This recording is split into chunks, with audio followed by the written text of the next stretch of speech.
గురుగారు, శివుడినో లేకపోతే విష్ణువునో కాకుండా గణపతిని మాత్రమే ఆరాధిస్తే మన సకల విఘ్నాలన్నీ తొలగిపోతాయి అంటారు. ఎందుకని?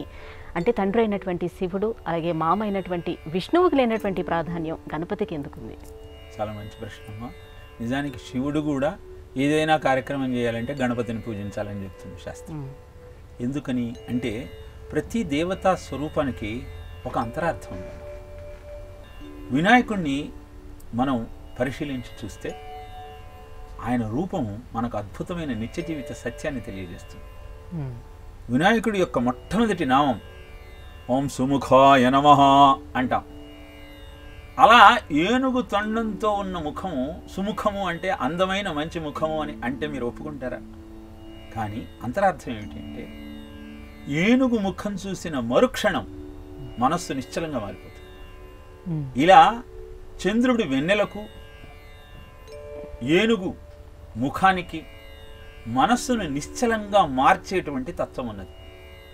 ఇప్పుడు ఏదైనా కార్యక్రమాన్ని నువ్వు ప్రారంభించినప్పుడు దాంట్లో విజయం సాధించలేకపోవడానికి కారణము నీ మనస్సు వికారానికి గురి అయ్యి స్థిరంగా ఏకాగ్రతతో ఉండిపోవటమే.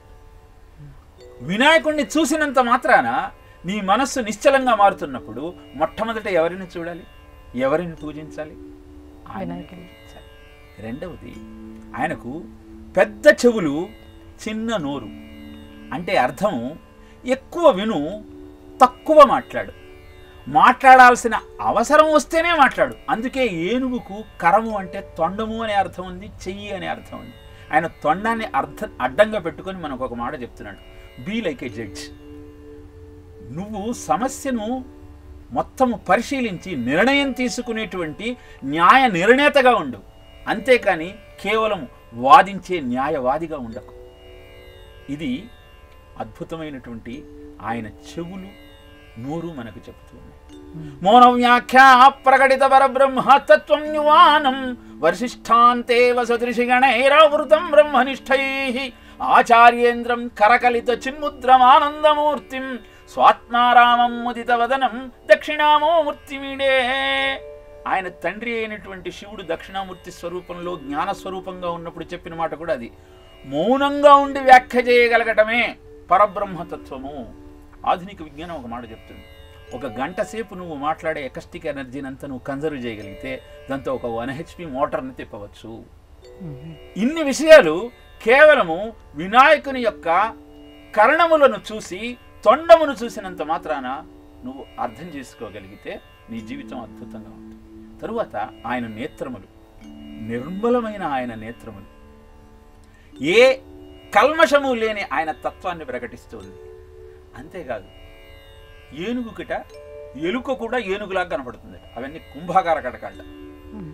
అంటే ప్రతివాడు నా అంతటి వాడే అన్న భావన నీలో ఉంటే అహంకారం నీకు ఎక్కడ దగ్గరికి వస్తుంది? ఈగో అంటేనే ఎడ్జింగ్ గాడ్ అవుట్. నీలో ఉన్న దైవత్వాన్ని బయటికి పంపే భావనే అహంకారం. I go you go, why ego? నువ్వు పోయేవాడివే, నేను పోయేవాడిని, మధ్యలో ఈ అహంకారం ఎందుకు?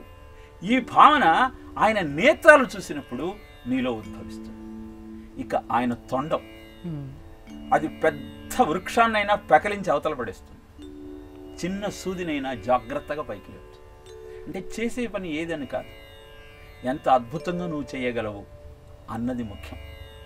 ఇలా ఆయన ఒక్క రూపంలోని ప్రతి అవయవము నీకు మార్గదర్శకం చేస్తూ ఉంటుంది. అన్నింటి తర్వాత ఎలుక ఆయన వాహనం. ఎలుక ఆశకు చిహ్నం. దగ్గర ఉండి అక్కడ పెట్టిన అన్ని పదార్థాలను అందుకోవాలని ఆశగా చూస్తూ ఉంటుంది. అలాంటి ఆశను నీ స్వాధీనం నువ్వు చేసుకోగలిగితే లోకాలకు నాయకుడు అవుతావు, విఘ్నాలకు అధిపతి అవుతావు. ఆశాయే దాసాస్తే దాస సర్వలోకస్య ఆశా ఏషాం దాసీ తేషాం దాసాయతే లోకః అంటుంది నీతి శాస్త్రం.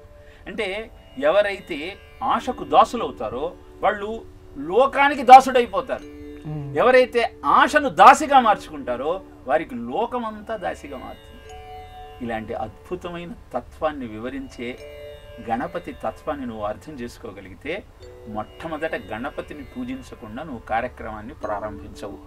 ఎందుకంటే తక్కువ మాట్లాడుతూ ఎక్కువ వింటూ ఏ కార్యక్రమాన్నైనా అద్భుతమైనటువంటి క్రియాశీలతతో ఆచరిస్తూ అందరినీ నీలాగా భావిస్తూ ఆశ లేకుండా కార్యక్రమాన్ని నువ్వు ప్రారంభించగలిగితే విఘ్నం నీకెక్కడ దొరుకుతుంది? శుక్లాంబరధరం విష్ణు శశివర్ణం చతుర్భుజం ప్రసన్నవదనం ధ్యాయేత్ సర్వ విఘ్నోపశాంతయే. ప్రసన్నమైనటువంటి ఆయన ముఖాన్ని నువ్వు చూడగలిగితే నీకు ఆనందం దగ్గరయ్యి అద్భుతాన్ని నువ్వు ఆవిష్కరించగలుగుతావు. అందుకే మొట్టమొదట గణపతి పూజతో నీ జీవితాన్ని ప్రారంభించమని చెప్తుంది శాస్త్రం.